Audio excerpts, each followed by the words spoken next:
स्वागत है आर्यभट्ट पाठशाला पर आप सभी विद्यार्थियों का। आज के इस वीडियो में हम भिन्न का जोड़ और घटाव करना सीखेंगे। हमने एक सवाल भिन्न के जोड़ का लिया है और एक सवाल भिन्न के घटाव का लिया है। तो सबसे पहले यहाँ हम बेसिक से शुरू करते हैं। ये ऊपर वाली संख्या जो होती है ये होती है अंश और नीचे वाली जो संख्या होती है ये होती है हर। तो इन दी गई संख्या के जो हर होते हैं उनका हम क्या करते हैं, सबसे पहले गुणनखंड करते हैं, अभाज्य गुणनखंड। तो गुणनखंड हम करेंगे और लघुत्तम निकालते हैं, इनका एलसीएम निकालते हैं। तो 5 और 4 का हम एलसीएम निकालेंगे, 5 और 4 का। तो सबसे पहले 2 का भाग जाएगा, 5 में नहीं जाता, वैसे के वैसे उतार दिया है, 4 में जाएगा 2 बार। उसके बाद में फिर 2 का भाग जा रहा है, 5 में नहीं जाता, वैसे के वैसे उतार दिया और 2 एकम 2। अब 5 में 5 का भाग जाएगा, 5 एकम 5 और 1। तो यहाँ 1 और 1 प्राप्त हो गए। ठीक है, तो हमारा ये जो गुणनखंड है 5 और 4 का ये पूरा हो चुका है। तो 2 गुणा 5 ये आए हैं हमारे गुणनखंड। 5 दूना 10 और 10 दूना 20। तो अपने पास में 5 और 4 का जो एलसीएम लघुत्तम समापवर्ती लस्य आया है वो आया है 20। ठीक है, उसके बाद में हम क्या करते हैं कि जिन संख्याओं का हमने एलसीएम निकाला था, लस्य निकाला था, 5 और 4 का निकाला है, तो पहले इसको लेते हैं 5 को, फिर 4 को लेंगे। ठीक है, तो 5 का हम भाग देंगे सबसे पहले किसमें, 20 में भाग देंगे। तो 5 का भाग 20 में कितनी बार जाएगा, 5 चौक 20, 4 बार जाएगा।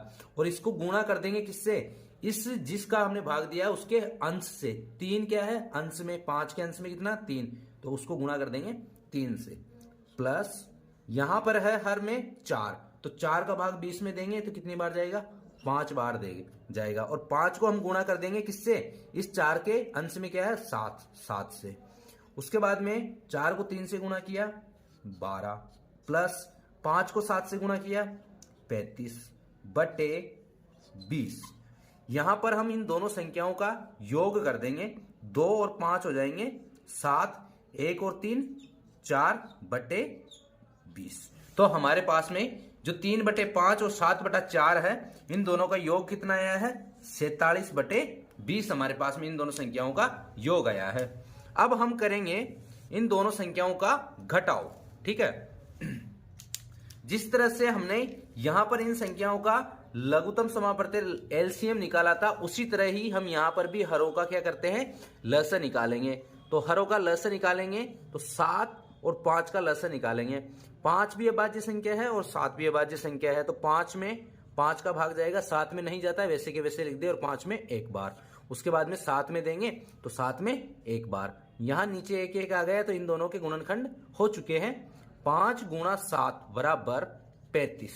35 जो आया है 7 और 5 का लस्य आया है, एलसीएम आया है, तो 35 को हम लिख देंगे यहां पर। अब हम क्या करते हैं, जो हमारा 7 और 5 इन दोनों का लस्य लिया था हमने, इसमें से पहली संख्या है 7 और दूसरी है 5। तो पहली संख्या 7 है, इसका भाग देंगे, जो हमारा लघुत्तम आया है, एलसीएम आया है इसके अंदर। तो 7 हर का भाग हम देंगे लस्य में, तो 7 का भाग 35 में 5 बार, और 5 को गुणा करेंगे उसके अंश से, 6 से 6 माइनस, फिर हम इस वाले संख्या के हर का भाग देंगे 35 में, तो 7 बार जाएगा, और 7 को हम गुणा करेंगे इसके अंश से, 4 से, ये हो गया 4 गुणा। 5 को 6 से गुणा करें, 6 पंजियों 30, माइनस 7 को 4 से गुणा करेंगे, 7 चौक 28 बटे 35। हमारे पास में 30 में से 28 कम कर देंगे तो कितना बचेगा, 2 बटे 35। 2 बटे 35 हमारा जो है इन दोनों संख्याओं का अंतर है, इन दोनों भिन्नों के मध्य अंतर है।